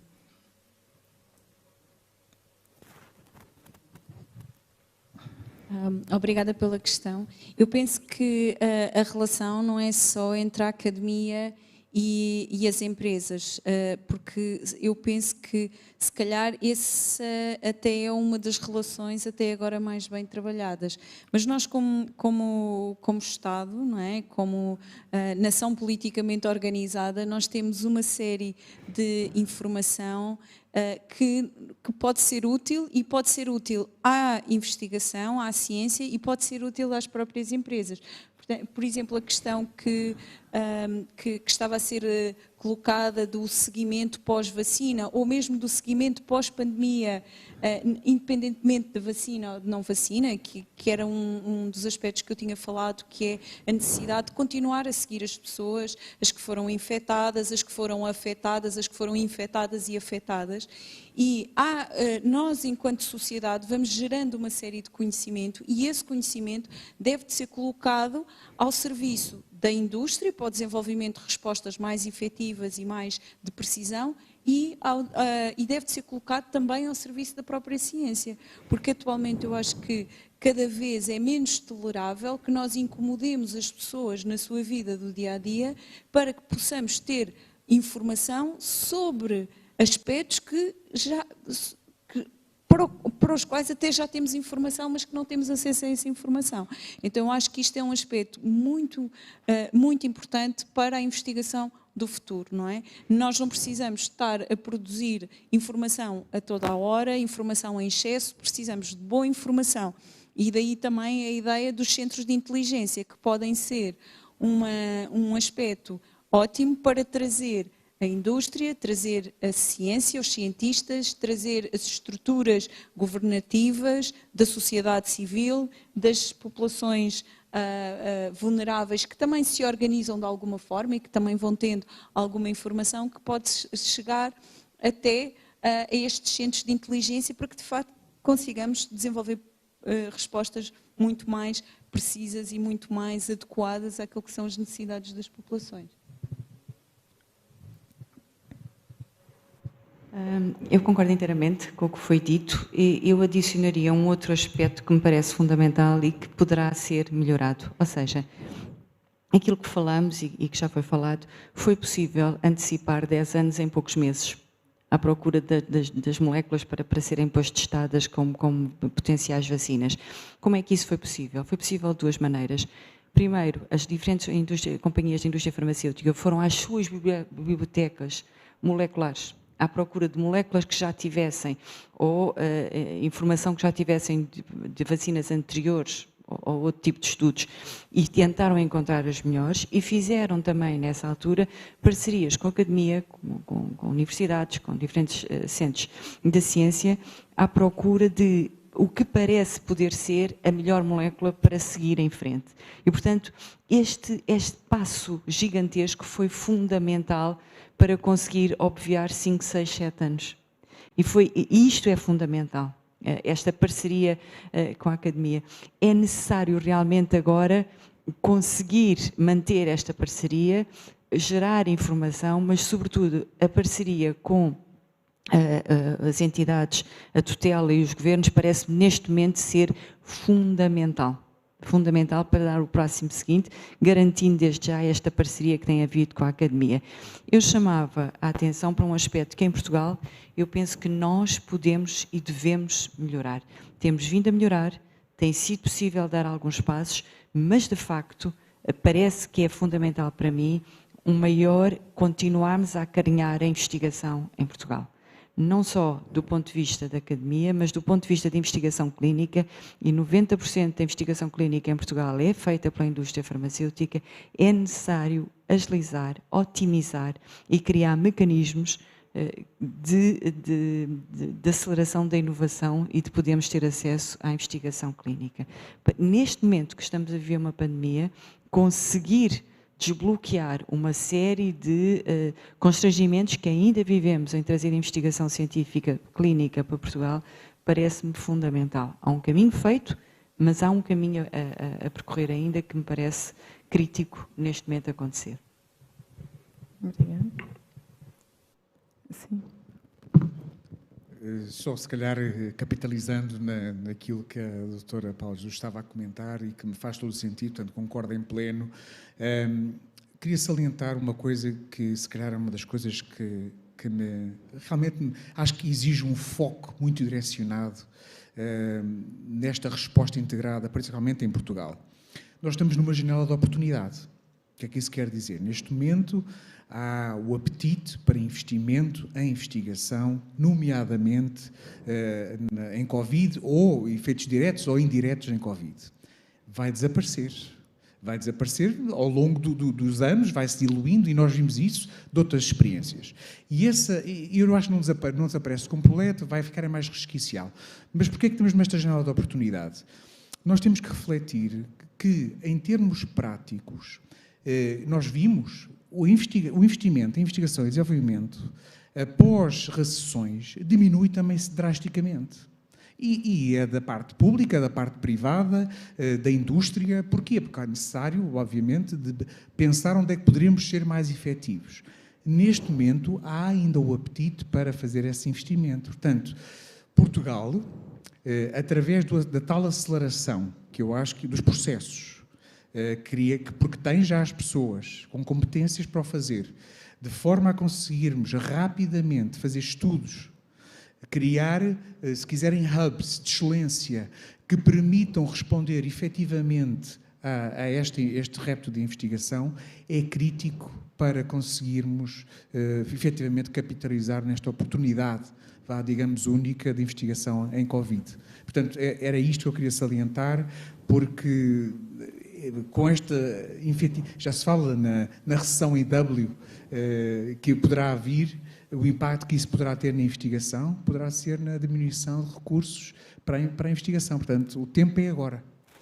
Eu, antes de passar a palavra à Sónia, tenho aqui uma pergunta da audiência, que há um cenário alternativo ao do aparecimento da vacina, que é o de nunca vir a ser desenvolvida nenhuma vacina. Se isto é uma possibilidade ou não, como nunca foi desenvolvida para outros vírus, como o HIV. Gostava que comentassem esse cenário e eventuais respostas. O que fazer se não aparecer nenhuma vacina em tempo útil, e já agora, quão provável ou improvável acham que é este cenário, de não aparecer nenhuma vacina útil e de haver depois tratamentos eficazes? Então, se calhar eu começo e depois... portanto, temos aqui estes dois cenários. Portanto, imaginemos, por exemplo, uma situação em que não haveria vacina. Vamos regressar um bocadinho atrás. Vamos voltar um bocadinho a março, abril de 2020. Na altura, essencialmente, nós refletimos em três cenários. O primeiro cenário, na ausência de uma vacina, o primeiro cenário seria, essencialmente, o pico maior seria o de março de abril, e depois iríamos ver uma ligeira curva de aumento, portanto, quando o inverno chegasse ao hemisfério norte, e depois haveria pequenas curvas que ir-se mantendo ao longo dos próximos anos. Portanto, isso seria um cenário possível. O segundo cenário seria um cenário muito semelhante àquilo que se viveu em 1918, 1919, em que nós tivemos essencialmente três curvas. Portanto, a primeira curva foi em março-abril de 1918, seguindo pela maior curva, que foi essencialmente também em 1918, foi já no outono de 1918, e finalmente uma curva mais pequena, em 1919, já na primavera de 1919. A terceira opção que se pensou foi que, efetivamente, poderia haver, seriam várias curvas ao longo de vários anos que se prolongariam pelo menos até 2022. O que é certo é que, na ausência de uma vacina, aquilo que seria expectável é que, pelo menos, este vírus, este coronavírus, manter-se a circular na população pelo menos até 2022. Porquê que nós... Eu agora respondo a essa questão com mais dois focos. Primeiro foco... o que é que vai acontecer, ou seja, qual é que é o impacto e a evolução da pandemia, o que é que realmente estamos a viver. O cenário mais provável é que seja muito parecido àquilo que se passou em 1918 e 1919, e eu explico até porquê. Há um racional. Este coronavírus tem todo o potencial para se tornar um coronavírus sazonal e passar a ser o 5º coronavírus sazonal. Porquê? É um vírus que estável, mantém-se estável entre os 2 e 11 graus centígrados, portanto, gosta de temperaturas mais baixas, gosta de umidade. Nós sabemos que no princípio do ano os coronavírus sazonais ofereciam um bocadinho de imunidade cruzada contra o SARS-CoV-2, portanto, por isso é que nós vimos provavelmente não uma curva tão grave como a que provavelmente vamos ver agora, esta segunda curva. Porquê? Nós sabemos que os anticorpos contra coronavírus têm uma semivida de 6 meses a 1 ano. Portanto, à medida que os anticorpos vão diminuindo no plasma das pessoas, obviamente que a maior probabilidade de gerar uma doença mais grave. As pessoas estão cansadas do confinamento, essa também é a realidade. As pessoas, e mais, vamos agora com o inverno, voltar a confinar e, portanto, aquilo que aconteceu nesta segunda fase, nesta segunda curva, já era mais ou menos expectável. Nós vimos o vírus ir para o hemisfério sul, um bocadinho como vemos com os vírus sazonais, no caso do influenza, daí termos iniciado ensaios clínicos na África do Sul e no Brasil, exatamente porque vimos o aumento de incidência e prevalência, e agora o vírus regressar ao hemisfério norte, obviamente com o aparecimento novamente do outono. Agora, o impacto que isto pode ter, relativamente à vacina, eu acredito, com base em todas as plataformas que estão disponíveis, neste momento há mais de 40 vacinas que estão em investigação clínica, em humanos. Se não estou em erro, se não me falha a memória, 42 vacinas que estão neste momento em investigação. Eu acredito que há algumas delas que têm muito potencial para oferecer uma resposta. O que é que nós definimos como sendo um critério bom para uma vacina? Temos 3 opções. Primeira opção, uma vacina que impede os casos mais graves de Covid, nomeadamente aqueles que levam ao uso de recursos, nomeadamente de unidades de cuidados intensivos. Número 2, uma vacina que previne qualquer tipo de caso de Covid-19, ligeiro, moderado ou grave. Ou, idealmente, e é isso que nós procuramos, é uma vacina que não só previne a doença, mas também a infecção, nomeadamente dos portadores assintomáticos, que é uma grande percentagem da população que é infectada. Portanto, este é o cenário ideal, mas qualquer uma delas, nesta fase pandémica, seria positiva para ter um impacto completamente distinto na evolução da pandemia. Portanto, tenho fé, e com base nos dados que eu tenho visto, que iremos ter uma resposta relativamente em breve.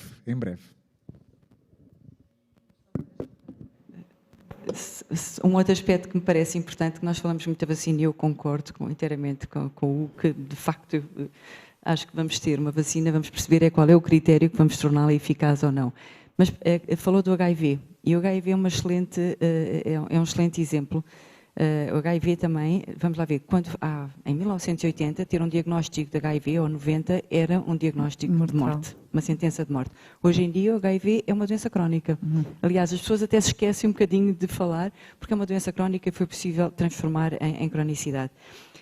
Há um outro esforço de desenvolvimento que é menos falado, mas que, por exemplo, no caso da MSD, ocupa-nos o mesmo tempo, que é o desenvolvimento de um medicamento para o tratamento do coronavírus, da Covid-19. Ou seja, nós estamos a trabalhar em 2 frentes e há sobretudo 2 áreas. Ou se faz através da prevenção e temos a vacina, e é o que estamos também focados. Um outro esforço, igual esforço que neste momento está a ser desenvolvido, é o desenvolvimento de uma molécula que é um comprimido. É um comprimido que é tratado e estamos a desenvolvê-lo para as fases mais ligeiras, às fases que obrigam a cuidados intensivos também. E, portanto, estamos ao mesmo tempo a decorrer, porque nós, na minha opinião, nós iremos ter uma vacina, não sabemos qual vai ser a eficácia, a duração da sua eficácia, ou se é uma toma única, se teremos que fazer mais que uma toma, enfim, não sabemos muita coisa, iremos ter, mas entretanto também é importante percebermos que temos que ter um tratamento e que poderemos ter um tratamento, e é aqui também que estamos a desenvolver esforços. Portanto, não nos podemos fixar apenas na vacina, mas há outras alternativas também que têm que ser pesquisadas e que têm que ter o mesmo esforço que está a ser neste momento também da parte da MSD, a garantia. Obrigada. Sónia, vamos voltar às parcerias e às relações entre os vários stakeholders que tu no início também abordaste, com as comunidades, mas o que é preciso para a ciência em Portugal ser mais competitiva, do teu ponto de vista? É uma pergunta difícil, não é? Porque nós todos que estamos nesta área da investigação gostaríamos muito de ser mais competitivos e de ganhar mais colos. Acho que estamos num ótimo caminho. É preciso, de facto, um maior investimento, mas provavelmente também uma maior organização de nós próprios e de podermos, de facto, começar a aproveitar a sinergia que vem destas parcerias. E muitas das vezes nós ainda temos algum receio quando começamos de facto a trabalhar de forma colaborativa. Eu acho que estamos de facto nesse caminho. Temos um grande incentivo, é que muitas das vezes são exatamente essas experiências de uma ciência mais colaborativa que traz do sucesso. E, portanto, até nesse sentido, eu acho que para outros colegas e outros investigadores começam a perceber que provavelmente esse é o caminho. Se me permitisse só voltar um pouco à questão das vacinas e da Covid, e eu propositadamente tentei que o meu discurso não fosse apenas para a Covid, porque há muitas, e a área do cancro é uma das áreas que de facto neste momento está a sofrer também bastante do efeito indireto da Covid. Só dizer que é muito, muito interessante como, e eu trabalho na área das ciências sociocomportamentais e do comportamento das populações, e a Covid trouxe dois aspectos fundamentais, que eu acho que são muito relevantes até para o caminho da investigação. Um é o conceito de saúde. Claramente começámos a perceber que a saúde, que é muito importante que esteja centrada nas respostas e nos serviços e até numa visão muito hospitalocêntrica, na verdade há todo um caminho na área da prevenção que é preciso fazer e muito nos determinantes sociais. Portanto, tudo o que não tem a ver com o setor saúde, que de facto influencia muitíssimo a saúde. E a Covid tem-nos mostrado que, apesar de todos termos exatamente o mesmo risco de podermos estar infectados, a probabilidade e a exposição ao risco, ela de facto não é igual. Pelo contrário, ela é mesmo muito desigual e afeta claramente quem tem uma maior vulnerabilidade social. Isto por um lado. Por outro lado, vemos hoje, desde colegas da ciência mais básica até colegas da ciência política a falar de comportamento e do quanto é importante nós conseguirmos que as pessoas adotem comportamentos que ajudem neste combate. Na questão da vacina, é muito importante envolver as pessoas, porque nesta preparação para a vacina, e ligando até com o que o senhor Ministro falava da questão da desinformação, é muito importante preparar claramente a população para a vacina, porque se todas estas dúvidas que a comunidade científica tem lhes fazem sentido e percebem claramente que é o caminho que a ciência faz normalmente, tudo isto é, de alguma maneira, estranho para a comunidade no geral. E, portanto, é preciso não nos afastarmos dessas percepções, dessas atitudes e de saber comunicar exatamente o caminho que a ciência está a fazer. E, portanto, nesse sentido, diria que a investigação em Portugal ela é mais competitiva e a Covid tem-nos trazido se estamos à procura de alguma vantagem nesta aprendizagem. A Covid tem-nos trazido muitas aprendizagens para uma investigação de facto mais competitiva. Obrigada. Nós falámos aqui de alguns aspectos que eu penso que são fundamentais e que foram aqui abordados em várias intervenções. Um tem a ver com a partilha de dados e o acesso à informação, e que a Inês referiu, e que cada vez nós geramos mais dados, mas vemos que muitas vezes eles estão espartilhados e não são utilizados pela dificuldade de acesso. Obviamente que temos sempre que ter em conta a confidencialidade, a privacidade, todos esses aspectos éticos quando estamos a falar de dados humanos, mas é verdade que em Portugal há muitas fontes de colheita de dados, mas depois é difícil conseguirmos cruzá-los e acabamos por fazer todos um esforço de duplicar colheitas de dados que já existem noutras fontes e de conseguir conjugá-las e tirar delas o maior proveito, e isso acho que é um aspecto muito importante e que aqui foi abordado. Outro aspecto muito importante tem a ver com a literacia, o comportamento das pessoas, mas também como é que se comunica a saúde e como é que se comunica a ciência, não é? Porque nós, por um lado, podemos pensar que do lado do receptor há pouca literacia e não há compreensão, mas se calhar do lado do emissor também a forma de comunicar não é a melhor e todos temos que pensar nisso. E outro assunto que foi aqui abordado tem a ver com ensaios clínicos, nomeadamente com estudos da iniciativa do investigador, que são ainda numa percentagem muito baixa na investigação clínica e como a Paula estava a dizer, que a maior parte dos ensaios que se fazem em Portugal são promovidos pela indústria e é muito difícil fazer esta translação desde a bancada para a investigação clínica e depois para a saúde pública, e que temos que investir nisso, porque na verdade para uma saúde global, para uma One Health, em que também engloba o ambiente, os animais, etc., nós temos que ter a academia também a promover este tipo de estudos, porque muitas vezes as perguntas e as questões científicas não são as mesmas que a indústria pretende fazer, como é lógico, e nem têm de ser.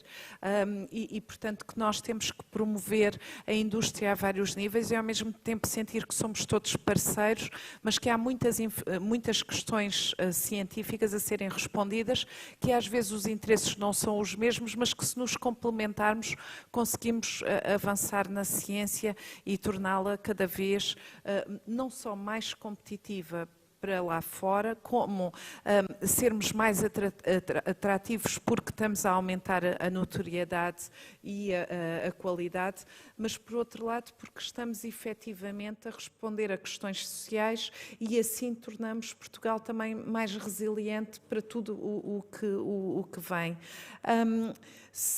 E nós estamos a aproximar do final deste debate, que eu penso que está a ser muito, muito interessante.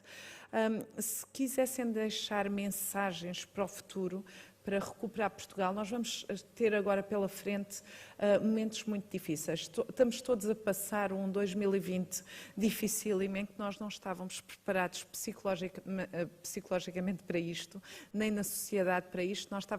Entramos em janeiro de 2020 num grande otimismo, que ia tudo correr bem, tínhamos Portugal com uma taxa de desemprego baixa, com as pessoas com um turismo florescente em Portugal, todos a olharem para Portugal com otimismo, todos os indicadores a subirem, e de repente acontece isto, que ainda por cima não dá para fugir, porque não foi só aqui, não dá para emigrarmos, porque no país do lado se calhar ainda estão pior que nós, e portanto começámos a ter que lidar com imensos problemas. Um problema que era de saúde, mas que rapidamente deixou de ser da saúde, passou a ser um problema da sociedade em geral. Sabemos que as repercussões económicas no emprego, na saúde, vão perdurar e vão, se calhar, até ser muito mais marcadas nos próximos 6 meses, 2, 3, 4 meses. Todos os dias, na consulta, eu, por exemplo, vejo doentes que têm familiares desempregados, que estão com imensos problemas económicos. Depois o confinamento trouxe um agravamento de problemas mentais, mas também físicos, com os nossos idosos a ficarem confinados, a mexerem-se menos, com cada vez mais problemas musculoesqueléticos, com dificuldade na marcha, na sua autonomia, a caírem, a terem agravamento das doenças crónicas. Depois uma menor resposta do sistema a essas doenças crónicas, primeiro porque tivemos que confinar e depois porque estivemos muito concentrados no Covid e, portanto, com problemas nas outras doenças crónicas, e com todas as repercussões no setor da restauração, do turismo, nas compras. Nós deixámos de comprar tanta roupa, porque ficámos mais em casa e portanto, com imensos setores a sofrerem imenso com a Covid e mostrando que não podemos olhar só para setores individuais, o ensino também altamente afetado, com crianças e jovens a aprenderem em casa, como aconteceu no fim no segundo semestre deste ano, com muita dificuldade na atenção, com dificuldades económicas para acederem a meios tecnológicos. Ao mesmo tempo, isto foi uma oportunidade e nós também demos um pulo enorme na adaptação a novas tecnologias no ensino, na investigação. Que mensagens é que gostariam de deixar aqui para como é que vamos enfrentar os próximos meses em Portugal? Como é que vamos todos trabalhar juntos? Que isso já percebemos que só trabalhando juntos, de forma multidisciplinar, com novas políticas de saúde, com as entidades governamentais, com as agências de inovação, com os investigadores, com as empresas, com a população em geral, como é que nós conseguimos olhar para o futuro com otimismo, porque, como há bocado a Sónia dizia, o que nos interessa é a ciência das soluções, não é a ciência dos problemas. Nós identificar problemas, todos sabemos, mas nós o que queremos é recuperar Portugal, é olhar para o futuro de uma forma construtiva em que nós rapidamente temos que dar a volta e temos todos que viver o melhor possível. E não sei se querem por ordem ou cada um de vós deixar aqui umas mensagens de construção futura e de olhar para o futuro, para um futuro em que Portugal e que a Europa sejam mais resilientes, mais inclusivas e mais globais. Queres começar tu, Inês? Eu acho que isso é um grande desafio, mas eu penso que nós, enquanto portugueses, nos temos que compenetrar e convencer que nós somos um povo válido, somos um povo bom e somos um povo que estamos ao nível dos restantes povos da Europa. Não temos as nossas características culturais, as nossas características contextuais, mas somos bons e somos competitivos e a história tem-nos demonstrado resiliência. E vamos ter capacidade de dar a volta. Aquilo que eu acho que é fundamental neste momento, na tal ótica das soluções e não dos problemas, é nós pensarmos que país é que queremos para o futuro e aproveitarmos este setback, esta pandemia para nos reposicionarmos enquanto país. E isto é transversal a todas as áreas da sociedade. E em termos de ciência também. Nós somos competitivos, temos pessoas com muito valor, temos bons cientistas, podemos ter maior capacidade, temos que trabalhar nesse sentido e temos que nos focar naquilo que achamos que são linhas essenciais. Eu acho que temos que diminuir um pouco a dispersão, encontrar linhas estratégicas e seguir essas linhas estratégicas. E, portanto, eu gostava de deixar uma nota de esperança e de facto que eu acho que nós, como povo, somos um povo com muito valor e que podemos ultrapassar esta crise com ganhos muito grandes no futuro.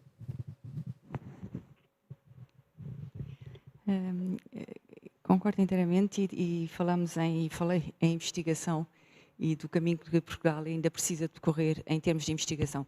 Eu acredito sinceramente que esta pandemia trouxe e vai trazer imensas oportunidades. Eu sou muito otimista face àquilo que nós podemos aprender e que enquanto povo podemos aprender.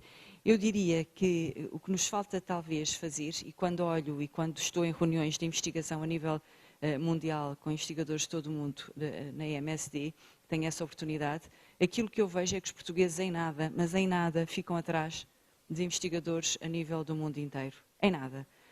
Antes, pelo contrário, muitas vezes. O que nós ficamos muito atrás é em dois aspectos.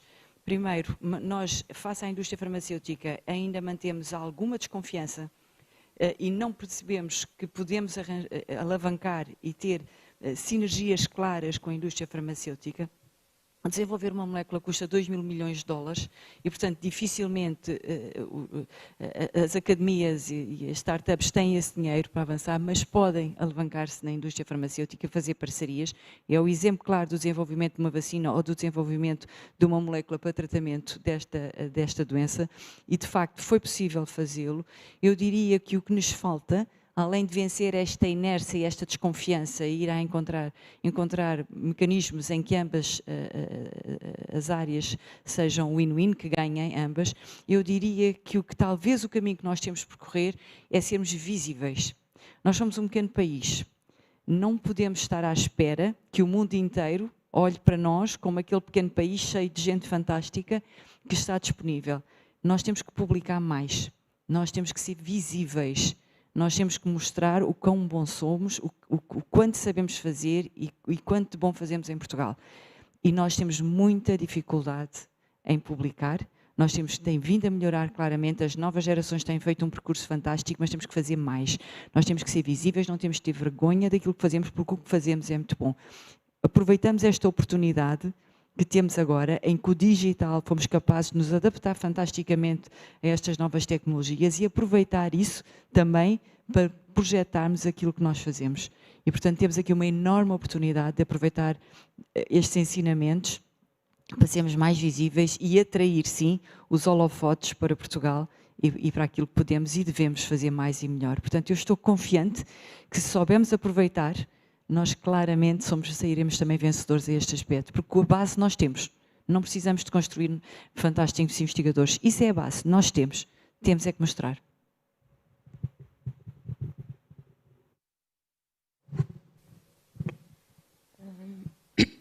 Partilho também do otimismo das minhas colegas, mas é preciso também algum realismo e acho que os investigadores, hoje fiquei com esse papel, não podemos perder a noção da realidade e do contexto que existe e que provavelmente irá de facto também ser agravado no pós-pandemia, como o colega aqui dizia. Acho que há aqui uma oportunidade que não é assim tão fácil, mas se a Covid trouxe alguma coisa, foi o tornar muito mais visível tudo aquilo que são as nossas fragilidades. E, portanto, conhecendo melhor as fragilidades, também provavelmente estaremos mais capazes de as resolver. E, portanto, eu iria nesse sentido, mais nesse otimismo de claramente hoje sabemos quais são as prioridades, se pensarmos na pergunta que nos trouxe aqui, que é como é que nós, cientistas, podemos ter maior impacto para um país, uma Europa mais solidária, com menos redução de desigualdades, mais inclusiva, mais social e depois todas as outras áreas. Portanto, eu diria que aproveitava um pouco esse conhecimento que agora é tão visível, aproveitava o facto de a Covid nos ter pressionado claramente para trabalhar em sinergias, em parcerias e conseguirmos encontrar soluções, muitas das vezes com menos recursos também, não é? E, portanto, aqui a reorganização é também um desafio. Como é que nós nos podemos reorganizar? E fomos dando aqui vários exemplos hoje, a questão, por exemplo, dos sistemas de informação, como os utilizamos, como eles se reorganizam, provavelmente não estaremos a falar de tantos recursos assim. Portanto, há aqui uma série de aspectos que nos mostram que provavelmente hoje sabemos melhor qual é que é o caminho que temos que seguir. Eu penso que nesse sentido a Covid trouxe-nos isso muito claramente e, portanto, é aproveitar essas oportunidades para seguirmos em frente, mas claramente também estou completamente de acordo que quem está nas redes de ciência internacionais percebe que os portugueses estão tão bem quanto todos os outros e somos capazes muitas das vezes de fazer mais que os outros com muito menos.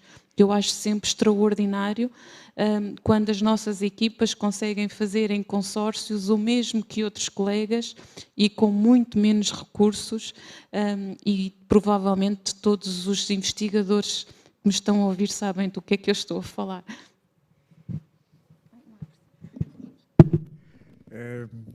Concordo em absoluto, também partilho o otimismo, eu sou um otimista às vezes quase irracional, mas é a minha natureza e não consigo ser de outra forma.